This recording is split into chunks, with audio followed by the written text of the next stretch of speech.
श्रोतागण, अब तक आपने हमारे एपिसोड चैनल नेकी और पूछ पूछ के मूवी सीरियल बेटी अंजलि में देखा कि देवा द्वारा अपमानित किए जाने के बाद करण मजबूरी में अपनी पेट की आग बुझाने के लिए सड़क किनारे पड़े बचे खुचे खाने के टुकड़े इकट्ठा करने लगता है। तभी शंभो उसे हिम्मत देता है और मेहनत करके नया रास्ता तलाशने के लिए प्रेरित करता है। इसके बाद दोनों काम की तलाश में निकल पड़ते हैं। नौकरी की खोज के दौरान करण की मुलाकात फैक्ट्री मैनेजर अंजलि से होती है। करण की हालत देखकर अंजलि उसे पहचान लेती है और भावुक हो उठती है। वो उसकी मदद करने का वादा करती है। वहीं फैक्ट्री मालिक भी करण का साथ देते हुए उसे उसका मकान वापस दिलाने का भरोसा देता है। दूसरी ओर काजल कैंसर जैसी गंभीर बीमारी से जूझ रही होती है। करण जब उससे मिलता है तो अपने दिल का दर्द, अपमान और गुस्सा उसके सामने जाहिर करता है। बाद में राजू भी काजल से बातचीत करता है और उसे उसके गलत कर्मों का एहसास कराता है। अपनी गलतियों का बोध होते ही काजल गहरे पश्चाताप में डूब जाती है और सच सामने लाकर करण को उसका मकान वापस दिलाने का फैसला करती है।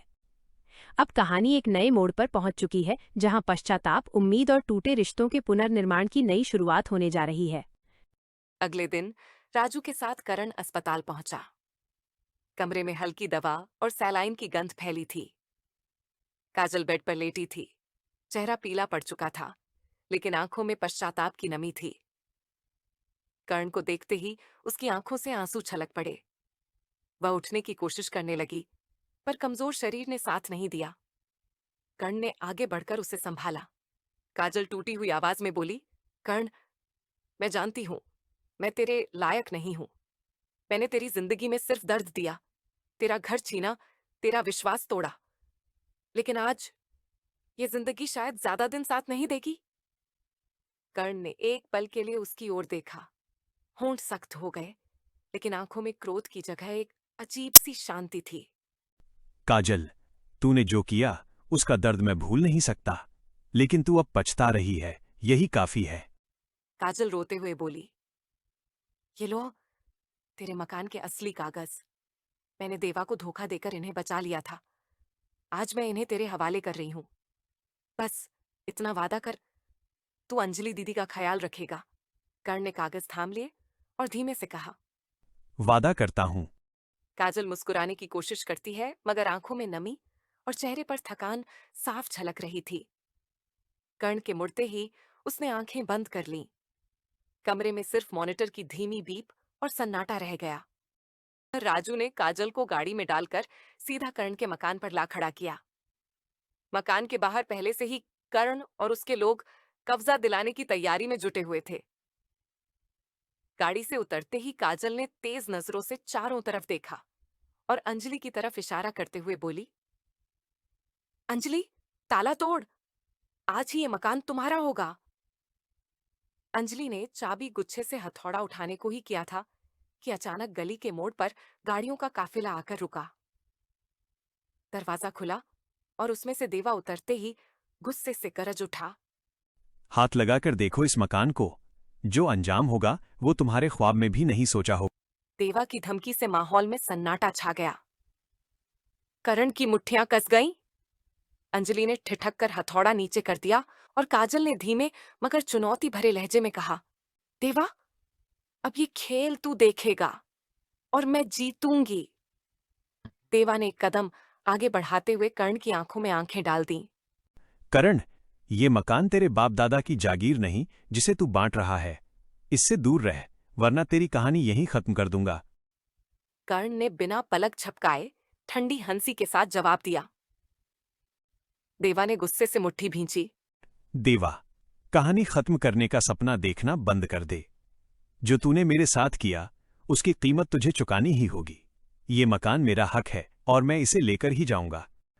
तेरा हक, तेरे जैसे धोखेबाज को हक मांगने की भी इजाजत नहीं मिलनी चाहिए। कर्ण एक कदम और करीब आया। दोनों के बीच बस सांसों की दूरी रह गई। धोखा किसने दिया ये तू भी जानता है और मैं भी। फर्क बस इतना है कि तू अपनी करतूतें भूल गया और मैं उन्हें भूल नहीं सकता। चारों तरफ तनाव घना हो गया। अंजलि, काजल और राजू के चेहरों पर भी टकराव की चिंगारी साफ दिख रही थी, जैसे बस एक चिंगारी से माहौल विस्फोट में बदल सकता था। इधर काजल ने अपनी ओर इशारा करते हुए देवा से कहा, देवा, इधर देख। अब तू इस मकान से अपना कब्जा हटा ले। मैं ये मकान करण को वापस देना चाहती हूँ। आज से इस पर तेरा अधिकार खत्म। देवा ने तंज भरे स्वर में अपने पास रखे कागज दिखाते हुए कहा। तो फिर काजल, ये कागज जो तेरे पास हैं, इनका क्या होगा? कब काम आएंगे? कब काम आएंगे? काजल हल्की मुस्कान के साथ बोली। देवा, ये कागज तो मैंने बस तेरा दिल बहलाने के लिए दिए थे। तुझे पता है, जिस घर के कागज मैंने तुझे पकड़ा दिए, वो घर सिर्फ करण का ही नहीं बल्कि अंजलि का भी है। देवा चौंका। क्या, अंजलि का भी? काजल ने सिर हिलाया। हाँ, और अंजलि मेरी बड़ी बहन है, माँ सुजाता से, जिसे माँ ने बचपन में पागलपन में अपने पिता के पास छोड़ दिया था, जैसे उन्होंने मुझे छोड़ दिया था। अनजाने में मैंने बहन अंजलि का घर बर्बाद कर दिया, लेकिन अब ऐसा नहीं होने दूंगी, देवा ने ठठाकर कहा। ओह, तो तू जीजा साली का रिश्ता निभाएगी और बहन की तरफदारी भी करेगी? काजल ने आंखों में कठोरता भरते हुए कहा। देवा, ये जीजा साली का किस्सा छोड़, मेरी बात सुन। जिस दिन मैंने तुझे ये कागज दिए थे, मैंने कहा था कि ये मैंने प्रिंट कराकर करण के करण के हस्ताक्षर काली पेन से कराए हैं, ताकि फोटोकॉपी और असली में फर्क न पता चले। पर वो झूठ था, असली हस्ताक्षर नीली पेन से हैं। काजल ने कागज दिखाते हुए कहा। देख, ये असली नीली पेन से करण के हस्ताक्षर हैं। तेरे पास जो है वो तो बस फोटोकॉपी है। फोटोकॉपी। देवा गुस्से में गरजा। कमीनी, मेरे साथ इतना बड़ा धोखा! वो कागज काजल से छीनने के लिए झपटा, लेकिन तभी करण बिजली सी फुर्ती से आया और देवा के हाथ से कागज छीनकर जमीन पर फेंक दिए। फिर देवा पर लात घूंसों की बरसात कर दी। उधर शंभू ने देवा के बाकी गुर्गों को रोककर जोरदार पिटाई शुरू कर दी। इधर राजू भी करण का साथ देते हुए देवा के साथियों पर टूट पड़ता है और मारपीट शुरू हो जाती है। उसी अफरा तफरी में करण की मां शांति नीचे गिरे दोनों कागजों को झट से उठा लेती है। पास ही खड़े फैक्ट्री मालिक दीनदयाल से लाइटर लेकर वह कागजों में आग लगा देती है। फिर ऊपर से अपनी धोती डालकर अंगारों को दबाती हुई पति शंभो से कहती है। लो करण के बापू, मैंने भी अपने रावण को आग के हवाले कर दिया। शंभो मुस्कुराते हुए गर्व भरे स्वर में बोला। अरे शांति, आज तूने सच में अक्लमंदी का काम किया है, अपने रावण का अंत कर डाला। उधर राजू और करण की जोड़ी देवा को धुनकर वहां से खदेड़ देती है। इधर फैक्ट्री मालिक दीनदयाल ने अपनी फैक्ट्री का मालिकाना हक, अंजलि के नाम कराए हुए कागज अंजलि के हाथ में थमाते हुए भावुक स्वर में कहा। ले बेटी अंजलि, अब अपनी इस संपत्ति को भी संभाल। मेरा कोई वारिस तो है नहीं जिसे मैं ये दे जाऊं, और फिर मेरी संपत्ति की असली वारिस तो तू ही है, क्योंकि तूने ही इसे अपने खून पसीने से सींचा है। इसलिए इस पर सिर्फ तेरा ही अधिकार है, और आज मैं ये तुझे सौंपकर जा रहा हूं। दीनदयाल की आंखों में हल्की नमी और चेहरे पर संतोष की मुस्कान थी। अंजलि कुछ क्षण चुप रही। उसकी उंगलियां कागज के कोनों को कसकर थामे हुए थीं। मालिक, वह रुंधे गले से बोली, आपने मुझे जितना दिया है उतना शायद कोई पिता भी अपनी बेटी को नहीं देता। दीनदयाल ने उसके सिर पर हाथ रखा। तूने भी तो मुझे पिता कहलाने का हक दिया है बेटी। उधर उसी दौरान काजल गाड़ी में बैठे बैठे एक ओर लुढ़ककर प्राण त्याग देती है। राजू ने उसकी निःशब्द देह को कुछ पल निहारते हुए होंठों पर एक कड़वी हंसी लाते हुए कहा। काजल, तू आखिर काजल ही रही। 3 भेड़ियों के साथ खेलकर भी सोचती थी तेरी सूरत का रंग कभी नहीं बिगड़ेगा। देख, तेरा काजल तो तेरी आंखों से उतरकर तेरे चेहरे पर बिखर गया, जैसे तेरे कर्म तेरी जिंदगी में बिखरे थे। तू चली गई, लेकिन तेरे लिए कोई हाथ जोड़कर प्रार्थना करने वाला नहीं मिला। तेरी जिंदगी में जो आए वो सिर्फ लेने आए, देने कोई नहीं आया। और तूने भी तो कभी किसी को कुछ दिया नहीं, सिवाय धोखे और दर्द के।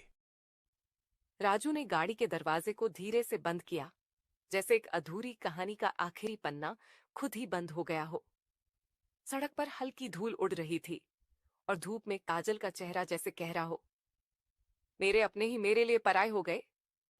श्रोतागण, अब तक आपने हमारे एपिसोड चैनल नेकी और पूछ पूछ पर मूवी सीरियल बेटी बचाओ बेटी पढ़ाओ श्रृंखला के अंतर्गत बेटी अंजलि की करुण रस से भरी मार्मिक कहानी सुनी। अब प्रस्तुत है इस श्रृंखला की अगली कहानी, तड़फती बेटी।